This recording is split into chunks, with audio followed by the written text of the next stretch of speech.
with my eyes closed. Assalamualaikum warahmatullahi wabarakatuh. Baiklah, sebelum mulai pelajaran, marilah sama-sama kita berdoa menurut agama dan kepercayaan kita masing-masing. Berdoa dimulai. Berdoa selesai. Nah, apa kabar anak-anak ibu hari ini semuanya? Alhamdulillah, baik ya. Nah, jadi hari ini ibu lihat karena masih pagi, kelasnya masih pada bersih. Hanya saja meja dan kursinya sudah sedikit berantakan. Apakah tadi pagi bunganya udah disiram semua yang piket? Oke, udah ya, berarti udah basah tuh bunganya di luar sekarang. Nah, kita absensi dulu ya hari ini. Amelia, Anissa, Lokita,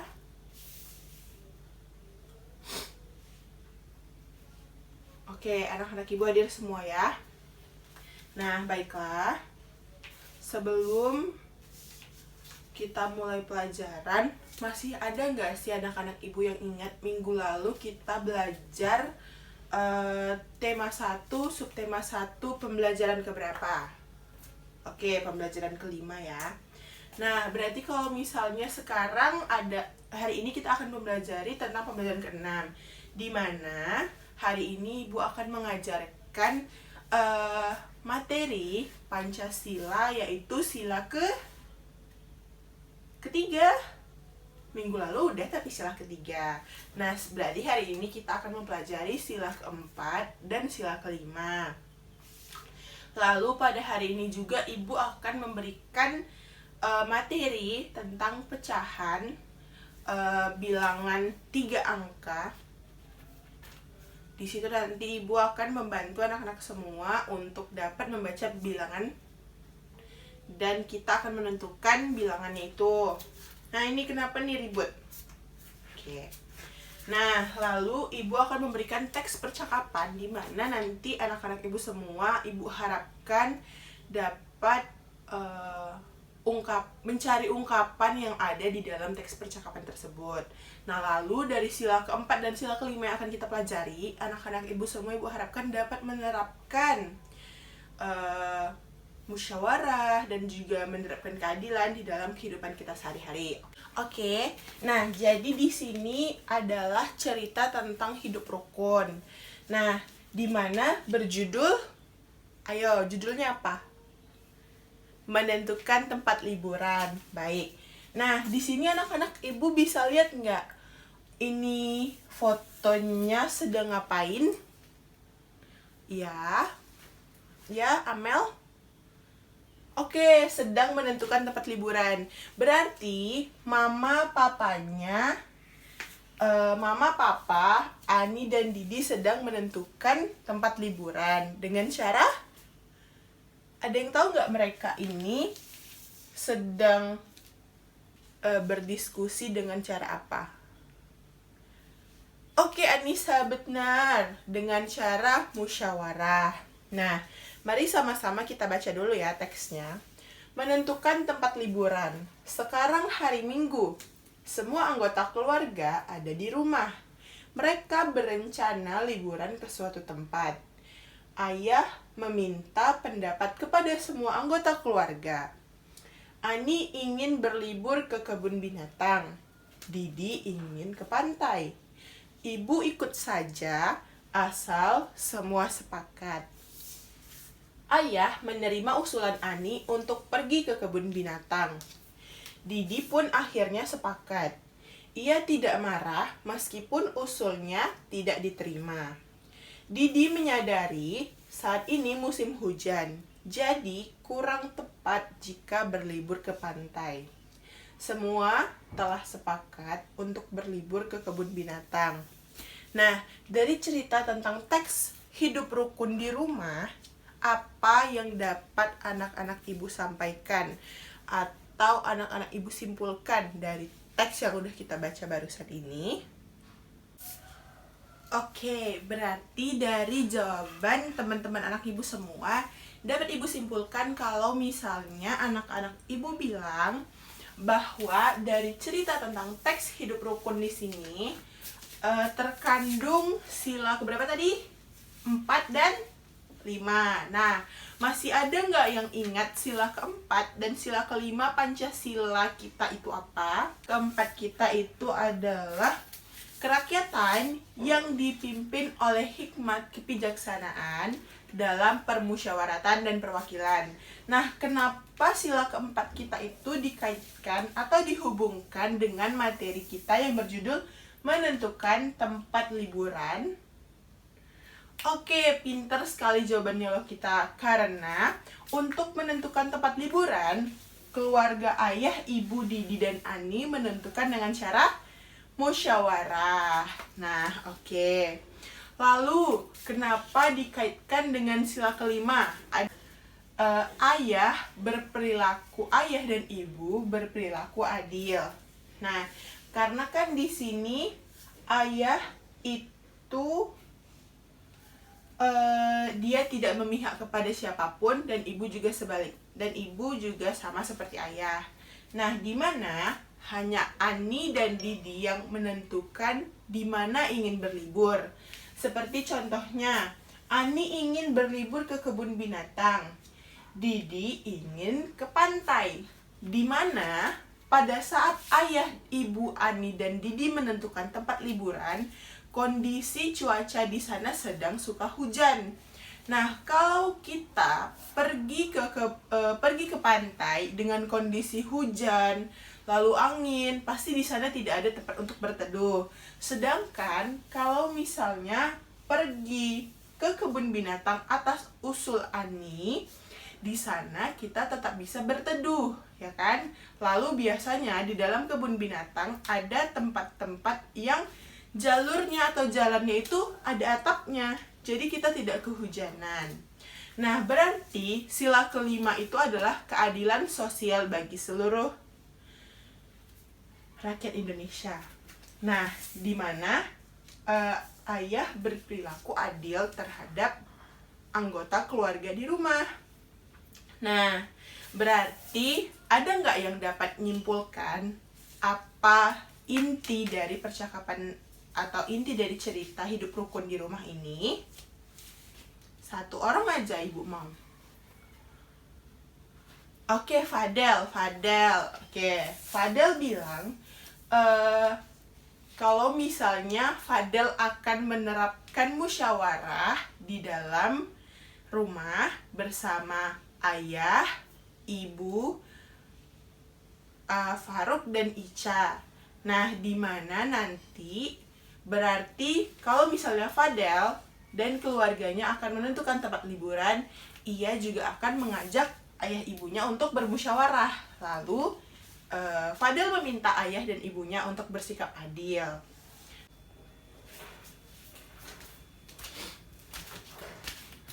Nah, baiklah, berarti kan kita akan membahas tentang bilangan caca. Nah, jadi di sini kelihatan nggak tiketnya? Nah, jadi pada saat kita menentukan tempat liburan, kan ayah, ibu, Ani, dan Didi sudah sepakat akan datang ke kebun binatang. Nah, di mana mereka mendapatkan karcis untuk masuk ke dalam kebun binatang tersebut. Nah, di sini tertera kalau misalnya tiket parkiran sepeda motor bayarnya 3.000, kalau mobil bayarnya 5.000. Nah, di sini ada nomor 000219, di mana 219 adalah nomor kartu karcis dari mobilnya ayah. Nah, berarti kita baca dulu ya teksnya. Hari ini keluarga Ani berlibur ke kebun binatang. Sebelum masuk ke tempat wisata, ayah membeli tiket parkir. Ani memperhatikan tiket parkir tersebut. Pada tiket tertera angka 219. Nah, anak-anak ibu semua dapat nggak membaca dari angka di tiket ini? Bisa? Berapa angkanya tadi? Oke, bagus. 219. Lalu, bisa nggak anak-anak ibu menuliskan nama bilangan dari 219? Bisa nggak? Oke, nanti kita coba ya. Nih, angka 2 memiliki nilai 200. Angka 1 memiliki nilai 10. Angka 9 memiliki nilai 9. Jadi, 200 ditambah 10 ditambah 9 adalah 219. Bilangan 219 dibaca dengan 219. Nah, kalau kita hubungkan dengan bilangan cacah, akan menjadi seperti ini. Dari tadi itu angkanya 219. Berarti kita bagi dulu menjadi 4 bagian. Di sini ada 100, lalu di sini juga ada 100, di sini ada 10, dan di sini ada 9. Berarti kan 200, 100 ditambah 100 itu berapa? Oke, 200, mantap. Berarti 200 ditambah 10 ditambah 9 hasilnya sama dengan 219, atau kita baca dan kita tulis menjadi 219. Bisa nggak anak-anak ibu tuliskan tanpa ibu lihatkan ini?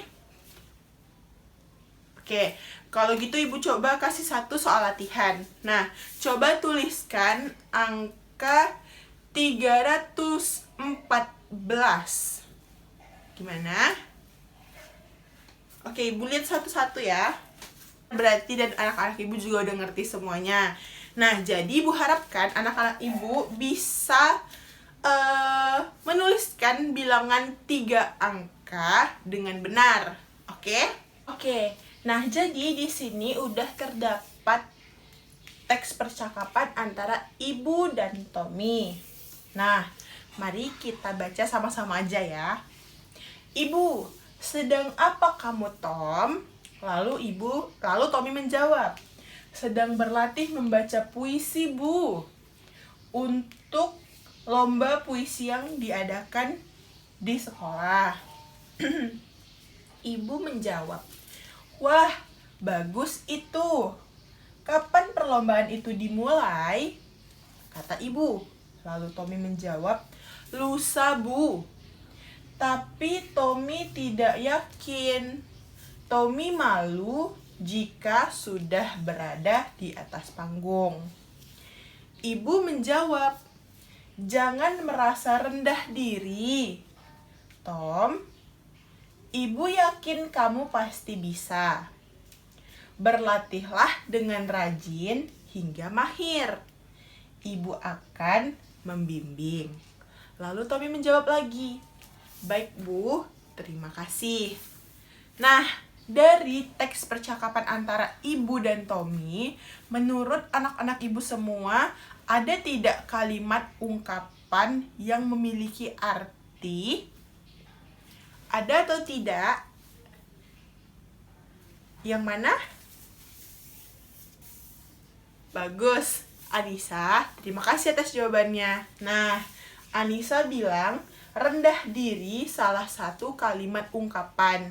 Di mana ada nggak anak-anak ibu yang tahu artinya rendah diri? Nggak ada ya berarti yang tahu. Nah, rendah diri ini maksudnya adalah dia merasa kurang mampu atas potensi atau bakat yang dia miliki. Nah, berarti kalau misalnya ibu bilang kan, jangan merasa rendah diri, Tom. Berarti Tommy merasa bahwa dirinya kurang mampu untuk mengikuti perlombaan puisi. Baiklah, setelah kita tadi udah mempelajari tentang teks, tentang menentukan tempat liburan, lalu belajar tentang bilangan cacah, lalu belajar tentang kalimat ungkapan. Nah, tadi kan di awal kita tuh udah mempelajari tentang sila keempat dan sila kelima Pancasila. Nah, berarti kan alangkah lebih baiknya di dalam sebuah diskusi atau penyampaian pendapat lebih baik dilakukan secara bermusyawarah. Berarti salah satu contohnya bermusyawarah itu adalah menentukan tempat liburan. Lalu ada lagi menentukan ketua kelas. Lalu musyawarah apa lagi? Menentukan akan makan apa. Oke, bagus. Nah, lalu kalau keadilan sosial itu apa? Oke, keadilan atau kesetaraan tanpa melihat dia siapa, warna kulitnya apa, seperti itu ya. Oke, bagus. Lalu tentang bilangan cacah. Nah, dari misalnya contohnya aja kayak kita pakai tiket atau tiket parkir atau karcis parkir tadi, di situ kan kita dapat menemukan bilangan 3 angka yang mana 219 tadi kan angkanya, dimana kalau misalnya 219 itu kita cacah berarti menjadi 200, menjadi 10, dan menjadi 9 yang akan kalau misalnya digabungkan menjadi 219. Nah, lalu dari teks percakapan antara Ibu dan Tommy di situ mengatakan bahwa salah satu contoh kalimat ungkapan adalah rendah diri. Jadi contohnya, berarti tugasnya adalah, catat dulu, bawalah tiket parkir dengan 4 bilangan. Nah, karena minggu ini kita mempelajari tentang 3 bilangan, berarti minggu depan kita mempelajari tentang 4 bilangan. Oke, udah dicatat kan tugasnya? Oke, jangan lupa dibawa untuk besok. Nah, apakah pembelajaran hari ini menyenangkan? Menyenangkan, Bu. Oke. Baiklah, karena pembelajaran kita telah usai, Ibu tutup dengan mengucapkan terima kasih. Tapi kita mengucapkan hamdalah dulu. Alhamdulillahirabbil alamin. Oke, siapkan dulu kelasnya. Waalaikumsalam warahmatullahi wabarakatuh. I can get there with my eyes closed.